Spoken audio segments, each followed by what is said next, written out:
Yes, yes, people, what is going on? We are back with another brand new episode of UK Prison Stories.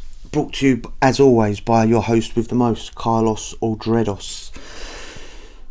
This is another interview with another prisoner. Sounds like he's from Manchester. He's doing 16 years for Section 18. And he's going to go in to describe what he did and the circumstances surrounding it and the psychological problems that he suffers from and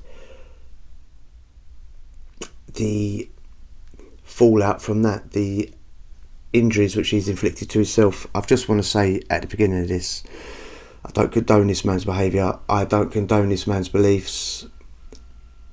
This is just a reaction video for us to discuss. Please don't try any of what he does at home. He talks about self-harm and things like that.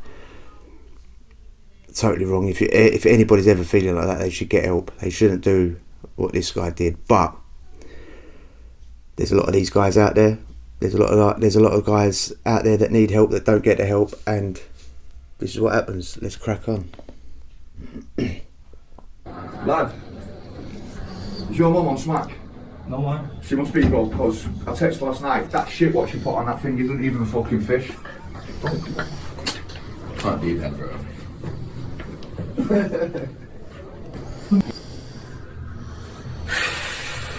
Yo, Ryan McPhee, 30, Manchester, Section 18 with Vincent. Okay, so tell me about yourself. Just a quick brief interview. I just want to know a little bit about you. Just a normal kid, innit? I got brought up in care. Fucking been through the ringer. Fucking done a bit of jail. Know what I mean? Okay, are you in a gang? Nah, don't do that gang shit, man. So what happened? Why are you in prison today? So on Friday night, I was getting bevied up with my mate, my grafter and my bird. I was on the way home, cutting past a nightclub, ended up having an argument with some random guy over bullshit. And half of his mates started getting involved, and then I just escalated. I just turned around to my grafter and said, pass me the machete. I pulled the machete out, started swinging it. Next thing I know, the guy's hands on the floor. Ooh, what, his finger or his whole hand? Half of his hand in it. Okay, now, so what was that like then? 'Cause that must have been pretty messy. It's what it is, innit, man? You know what I mean? Like, I felt under pressure, innit? I had like 20 man in front of me, like a big group of people. It's just me and my grafter and my mate, and they're not like game kids or anything, you know what I mean? So I just had to do what I had to do. at first you was trying to be the peacemaker, weren't I always say, don't carry knives as you're going to use it. This is a prime example. If you carry it, you'll use it. You'll get into an argument, you'll whip it out and you'll use it. Don't carry it and you can't use it. you? Yeah. I was telling the guy, I was just telling him, leave it, I've got mental health problems. I said, just leave me alone, do you know what I mean? I said, it'll go pear-shaped, this man. And he's, oh, you think you're a big bad man, do you? I said, nah, I said, I've just got issues upstairs, me. And he'd come over to me, man, so I just felt under pressure from it, so I just pulled out a thing and started swinging. Okay. How many years have you been in? 4 years, How many years have you got left? if I'm good 7, if I'm bad 12, How old was you when you first came to prison? 17 I think it was. Do you feel like you've been given a harsh sentence? Yeah, I'm dead right up now. My cousin shot someone in the chest point blank and got a straight 10 for it. I shot someone with a machete and get a 16 EPS, what the fuck's that about? Sort of understandable, isn't it? Shoot someone in the chest and you get 10 years compared to swinging something and someone's hands, you know. I know it sounds terrible, someone's hands come off, and I'm not trying to downplay it. I don't know, mate. How do you feel about the media betraying you? It's what it is, the media's always going to do that, aren't they? You know what I mean? Can you describe how the police described your victim's injuries in court? They basically said that I fully chopped the guy's hand off, mate, yeah, like... But the way they portrayed it, they said I tried chopping him in the head and he had no choice but to grab hold of the blade. But I was trying to argue it was such a clean sever through his hand, the blade was that sharp, yeah, it had gone through his hand and then into his head. So what's it like to chop someone's hand then? It's not a very good defence, is it, really? You're clutching at straws, you know. It's so sharp that if I intended to get him in the head, it would have gone through and then got him anyway. It's not very good. It's not a very good defence in the eyes of the jury, clearly. Also, as a quick one, just as a casual viewer, doesn't look very happy that he's getting interviewed. It doesn't seem like he wants this interview to happen. Because not many people have done that. That's what it is, isn't it, bro? You know what I mean? I just felt under pressure, bro, so I just kept singing, bro, and it is what it is, isn't it? And I just... But how did you feel after you done it? Did you feel quite superior? Nah, I knew shit was gonna go Pete Tong for me. Town centre? Town centre, outside the nightclub, you know what I mean? I've been in the town for fucking the past couple of years, grafting the town. And it was machete. How big was it? It wasn't massive, it was about that big with a handle. Heavy or was it thin? Nah, it's a stock for Harry. Okay. Not massive. Do you regret it? Nah, not really. Okay. I understand you was living homeless. Can you tell us about that? Yeah, when all that shit was going on with Gary Neville and his building getting squatted and all that, that was me and my mate that squatted it. Yeah, and he signed over the building for us, yeah, some dodgy little tips to get all the tented camps off the market street so they could put all their fucking Christmas fucking huts up. Gary Neville, the footballer? Yeah. Guy's a bellend, mate. You know him? Not like that, no, but I know when I was squatting his building and that, we got on a pretty good level and that. As a scumbag, mate. So how did you used to make money while you was out there? Because I've seen you in quite a few designers, mate. Sell drugs, man. Really? What else you got to do, man? You know what I mean? What drugs? Spice? I understand you was doing pretty well. Nah, not really. I would have been doing pretty well if I was still out there now, but... So, when Spice dried up in England, where did you have to go? All the spice, when it got banned in England, they were sending it all back to Spain, so I got in contact with someone that I knew and they said to me, go to Barcelona and they'll put me in contact with somebody and they'll see what they can do for me. How do you survive in prison? Do what you gotta do, innit? You know what I mean? Like, do what you gotta do, bro. Do you have a drug problem? Yeah, I've had a drug problem since I've been fucking 10 years old, man. And can you go into a bit more depth? No, not really. Okay. So, I heard that you used to self-harm, and you self-harm when you get a bit stressed. Tell me about that. It's just when my head goes a bit, innit? I have a habit of cutting myself up and that, innit? Like, someone said to me I didn't have a heart one time, so I said, yo, cut my chest open and I'll show you I've got one. I know this is a bit personal, but can we see the injuries that you've inflicted on you?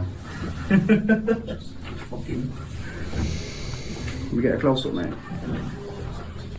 Ooh.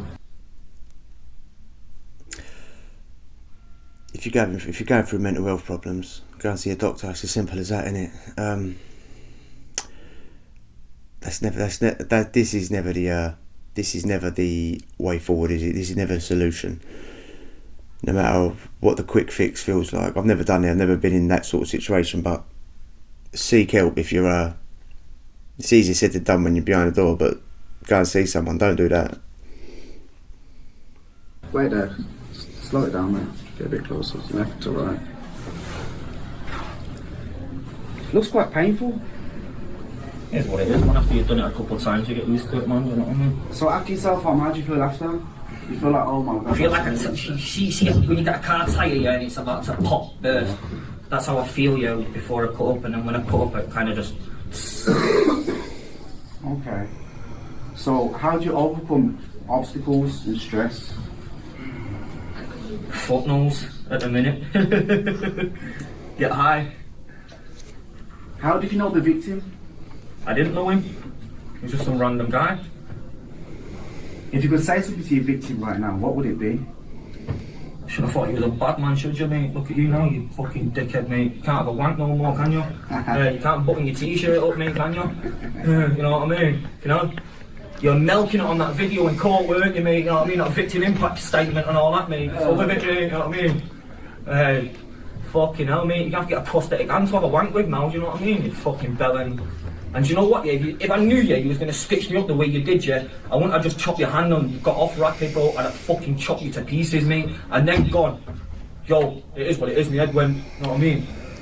You know what I mean? You fucking bellend, man. Again, the camera gets pulled out and these geezers start saying way too much. I mean, imagine your parole officer sees this, even in 7 years' time. That's going to look good. He's been in 4 years and he's still harbouring that sort of resentment. Obviously, no, but you can't be truthful to your probation, can you? Oh, you can. See how far it gets you, but usually you just tell them what you want to hear. and what they want to hear isn't, I should have done much worse. Okay, I've heard a few things around the wing. Somebody said you was a snitch. Is that true? Depends how you perceive it, innit? You know what I mean? At the time, I didn't feel like that because I spoke to a lot of the older man, them, the older guys from around our area and that, and they told me what to do. So, So, why are people saying you snitched? something to do with a murder. That one of my mates got killed and that, innit? The way it just went booker. Really, what happened? Well, they stripped him naked, set him on fire, fucking for a £20 fucking iPad tablet that didn't even work. Didn't even have a screen to it. They couldn't even sell it for parts, and they beat him to death for his code out of it. Fucking hell! What was on it? Nothing. That's what I'm saying. He wanted to sell it for £20 to get a £20 bag of spice. The tramps. I'm guessing they're your mates. No. They were my shots. So you knew them? Yeah, used to sell spice. Did you get a pipe of them? No, what the fuck? I used to give them pipes. What do you do on an everyday basis? Fucking get up early in the morning, clean the cell, get it spotless, fucking, and then get on the fucking matchstick modelling and that, man. Start making some matchstick models for people and that. Okay, so has any staff in here or any prison around the UK assaulted you? Yeah, one time I was at my flat, yeah, trying to tell an officer, yeah, to get mental health team, yeah, because I was cutting up, yeah. The officer started laughing, cracked the door and come running in with a couple of screws and tried to do me in. Well, that ain't right, is it? No, I said, fuck, man. Fucking weirdos, aren't they? Have you ever cut anyone or assaulted staff? Nah, not in jail, no. I've assaulted a member of staff, yeah, but... Okay. Do you get help with mental health or the stress that you have in prison? No, do you fuck? They ask you, yeah, what they can do to help you, yeah? You tell them what you can do to help you and then they go, oh, I don't think we can do that. Why are you asking me what I need to help, man? Do you know what I mean? So, when you cut yourself, all they do is pretty much is call the nurse and you get stitched up. Even then, they don't even stitch you up. They just give you a bit of glue or a fucking steri strip on it and shit like that. So you have to do it yourself? Most of the time, yeah. They'll clean it up and like finger it, do you know what I mean? But... And how do you feel about that? It is what it is, isn't it? Do you know what I mean, bro? You know what I mean? It is what it is, bro. Have you ever been sectioned? Yeah. How many times? Twice. What hospital was you in? On Moorside. I was only there for 2 days though. Because when they did the full assessment, because they put you in and then they do a full assessment within 24 to 48 hours. And after that full assessment, they let me go. Okay. Where do you see yourself in 5 years? Still in jail. Coffee for you. I don't drink coffee, me, bro. You don't drink coffee? No, I don't drink coffee, me, fam. Right, well, we're getting to the end of the questions now. Is there anything that you would like to clear up? Anything that you think, you know what? I want to give my side of the story, I want to give my part.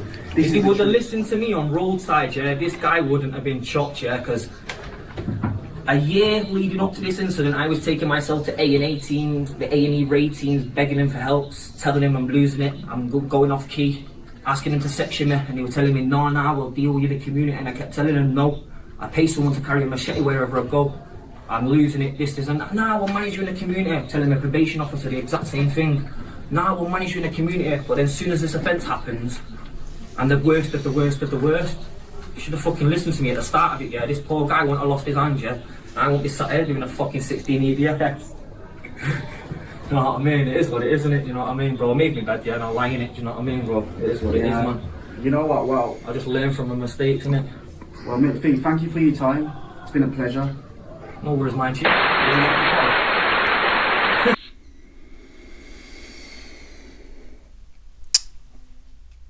What was the informing part about?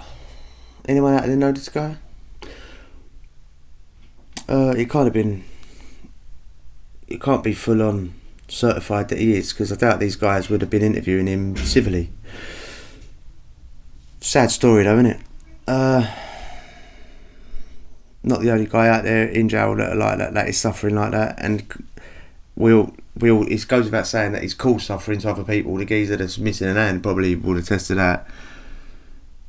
But it says it in it. I was asking for help a year ago. How many times have you heard the prisoners feel like their problems fall on deaf ears and then they end up doing something stupid?